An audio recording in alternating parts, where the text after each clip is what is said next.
Ben ritrovati a tutti voi in una nuova puntata di Sguardi sul Veneto, la nostra trasmissione realizzata in collaborazione con la Regione del Veneto che cerca di farci conoscere, di farci scoprire i tesori più preziosi del nostro territorio. E sono veramente tanti. Oggi ci troviamo a Montorso Vicentino e dietro di noi potete vedere quello che resta della splendida villa da Porto Barbaran. Abbiamo il piacere di avere con noi oggi una guida speciale, il sindaco di Montorso Vicentino, Diego Zaffari. Buongiorno e grazie di essere con noi, sindaco. Buongiorno a voi, qui siamo appunto, come hai detto tu, a Montorso, in Villa da Porto, una villa molto particolare, un po' speciale per le sue dimensioni, per la cura con cui da Porto la mantenevano, anche perché effettivamente ha avuto dal 1500 fino al 1700 tutta una serie di rifacimenti, adeguamenti, ampliamenti, e poi la villa purtroppo intorno al 1800 ha avuto il crollo della parte ovest e alla fine del Novecento, alla fine dell'Ottocento appunto è andata un po' in degrado ed è stata, diciamo così, dismessa dai da Porto ai primi del Novecento. Ecco, partiamo dall'inizio. Quando è stata costruita questa villa? Allora, i primi ricordi che ne abbiamo, che sono documentati, parlando intorno al 1500. Questo viene anche testimoniato dal fatto che in questa villa ha soggiornato Luigi da Porto, che, come tutti penso sappiano, è stato il primo autore della famosa novella Giulietta Romeo. No, non tutti lo sanno, perché tutti pensano che sia stato Shakespeare. Invece in realtà questa novella, che poi è diventata famosissima appunto dalla tragedia shakespeariana, è stata scritta proprio da Luigi da Porto. Esattamente, è stata una serie di eventi, perché Luigi da Porto in gioventù è stato mandato dallo zio, perché i genitori erano morti, alla corte di Urbino, e qui ha conosciuto Pietro Bembo. Questa conoscenza è importante perché è stato proprio il Bembo a riprendere, dopo che Luigi da Porto nel 1524 scrisse la sua novella, a riprenderla e farla conoscere, diciamo, a livello internazionale, da cui poi Shakespeare ha potuto prenderla e farne appunto quel dramma sentimentale che tutto il mondo conosce. Tra l'altro si dice che Luigi da Porto l'abbia scritta proprio qui, accanto a questa bellissima villa, in quella casa gialla. Esattamente, Luigi da Porto, ferito in battaglia in Friuli, si ritira, diciamo, qui perché è stato praticamente mutilato una parte del corpo, quindi si ritira a quella che era la sua altra passione, che era quella delle lettere. Infatti un suo famoso scritto: vivo a Montorso fra gente boscareccia e rude, e qui appunto ha la possibilità di dare sfogo alla sua passione, che è quella delle lettere. Qui, vedendo i castelli di Giulietta Romeo, immagina questa storia che è anche un po' personale, perché lui era innamorato di una cugina, Lucia Savognan, appunto, che era friulana. Anche in Friuli c'è un comitato che ricorda appunto la storia di Giulietta Romeo, ricordando Lucina, che è l'ispiratrice per il da Porto, e qui comincia a scrivere queste vicende, le pubblica nel 1524. Poi nel 1529 lui muore a Vicenza, dove era nato nel 1485.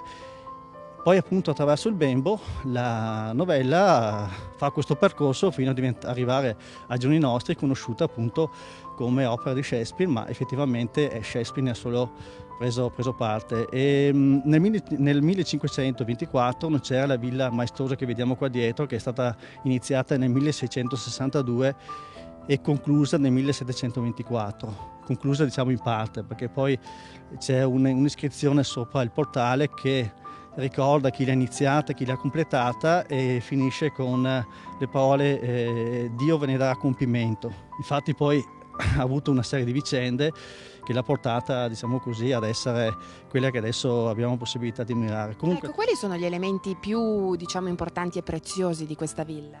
Beh, gli elementi più importanti sono il salone, che è un salone immenso, è un cubo praticamente di 14 metri per 14 metri, le colonne, che sono dette colonne giganti, che sono di dimensioni maggiori rispetto a quelle che vengono utilizzate nelle altre ville venete, e poi la sua maestosità.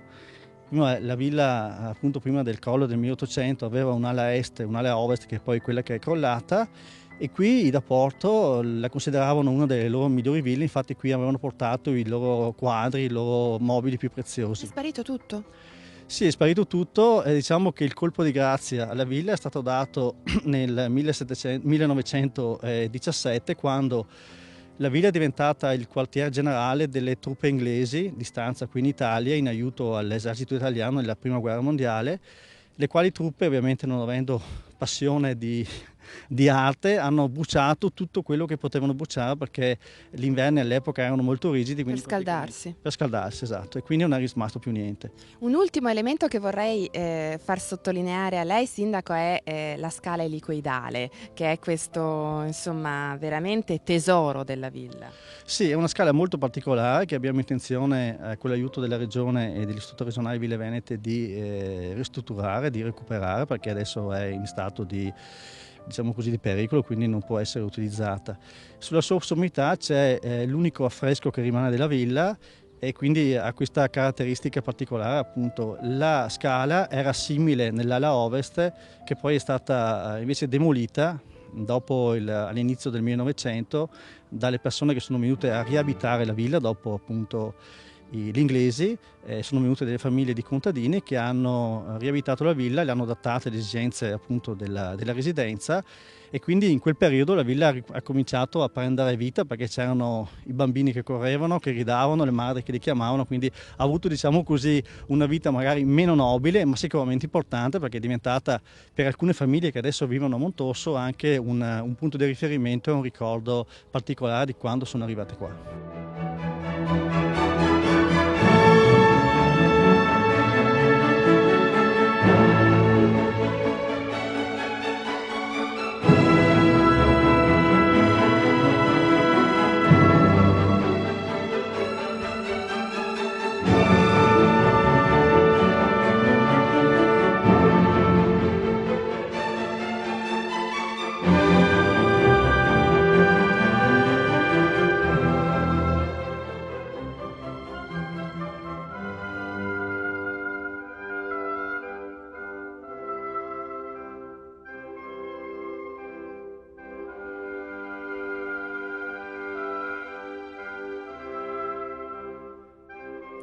E qui, come potete vedere, siamo all'interno di Villa da Porto, siamo in compagnia di Giuliana Fontanella, che è la presidente dell'Istituto Regionale Ville Venete, che questa villa la conosceva fin da quando era bambina, anzi quando ci passava davanti, insomma, era un po' il luogo delle streghe, quasi faceva un po' paura. Ma devo dire che intanto vi ringrazio moltissimo per aver fatto questo viaggio all'interno della Valle del Chiampo, ma innanzitutto di venire a trovare questa stupenda dimora. Come diceva giustamente lei, fin da piccola questa villa ha suscitato per tutti noi un fascino veramente misterioso.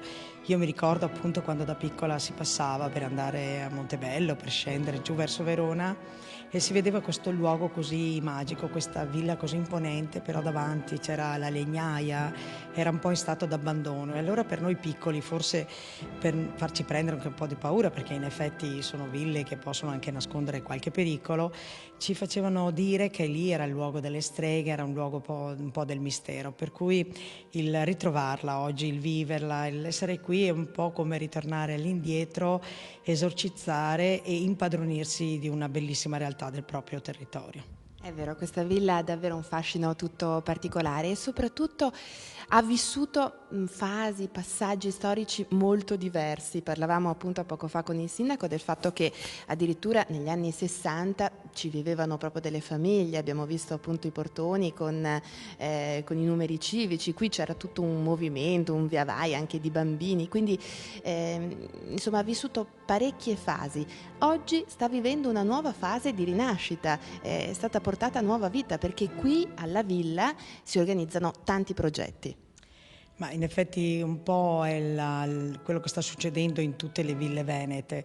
Noi dobbiamo dire grazie a due grandi persone, come più volte io ricordo, che sono stato Mazzotti, allora presidente dell'ente turismo regionale, e Silvio Negro, illustre vaticanista e un amante di questi terreni, perché lui proveniva appunto da questi comuni, che hanno voluto fortemente portare l'attenzione sul grande patrimonio delle ville venete negli anni 50, facendo promulgare una legge nazionale, lo ricordiamo, la legge che appunto faceva nascere l'ente Ville Venete, Lo volle soprattutto anche questa cosa perché era fortemente innamorato di questa villa. Lui ci veniva perché la sua famiglia aveva contatti con allora i conti da Porto, per cui era stato anche per lui, che aveva raggiunto delle vette, un po' il volere riportare un aiuto ad un territorio, ma soprattutto a questa cultura delle ville venete che ci è invidiata dal mondo. Ora questo nostro patrimonio, grazie anche all'Istituto regionale, ma in particolare alla Regione Veneto, sta conoscendo un secondo momento di grande vitalità.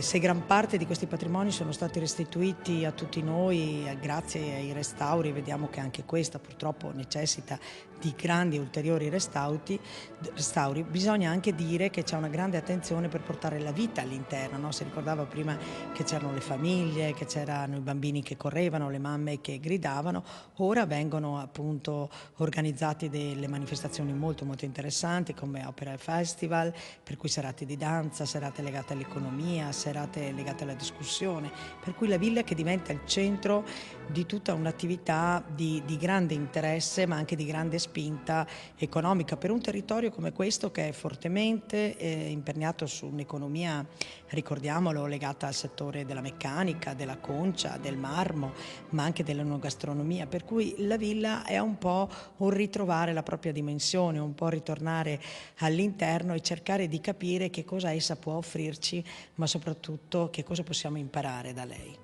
In futuro sarà possibile pensare a un restauro, una ristrutturazione? L'Istituto regionale è impegnato in questa villa con un contributo appunto per restaurare una parte importantissima che è la scala elicoidale, che è un esempio unico e credo meriti veramente di essere riportata alla luce e di essere visitata. Poi auspichiamo che i tempi possano permettere a questo grande gioiello di ritornare, di continuare nel percorso del restauro e di ritornare al suo antico splendore, ma soprattutto oserei dire di appartenere alla comunità non solo di Montorso ma al territorio tutto, per poter proprio valorizzare anche le opportunità all'interno di questo. Sappiamo che a fianco tutte le barchesse sono state acquistate da un privato che ha l'intenzione proprio di farle ritornare a vivere con un grande progetto di valorizzazione economica, culturale e architettonica, come già alcuni nostri imprenditori hanno fatto all'interno di queste stupende dimore, proprio per far comprendere che il prodotto che viene fatto in questi territori è così d'eccellenza come lo sono le ville venete. Questa è la grande sfida del futuro, veramente riportare all'attualità ciò che appartiene alla nostra storia, al nostro passato. Ma io sono fermamente convinta che l'uomo ha sempre necessità di guardare al proprio passato per poi capire cosa può fare nel futuro e mai come in questo momento dove noi stiamo soffrendo anche di problematiche dal punto di vista di crisi ma anche di certi valori è importante riscoprire quello che è stato fatto e quello che venne fatto quasi 500 anni fa. Ricordiamo che il patrimonio delle ville venete nasce perché Venezia dal mare si sposta in terraferma. Perché? Perché era in crisi dal punto di vista proprio dei commerci, perché era nata la scoperta dell'America, perché c'erano tutte queste novità, ma dopo un momento, oserei dire di sbandamento come adesso, rimboccò le maniche, venne in terraferma, lavorò, risanò territori, fondò queste stupende dimore che noi oggi possiamo rivedere, rivisitare. E allora perché non pensare a quel momento per poter ripartire anche noi per un progetto del futuro? Grazie mille per questo segnale di speranza, grazie a Giuliana Fontanella, grazie anche a tutti voi che ci avete seguito. Il prossimo appuntamento con Sguardi sul Veneto è la prossima settimana.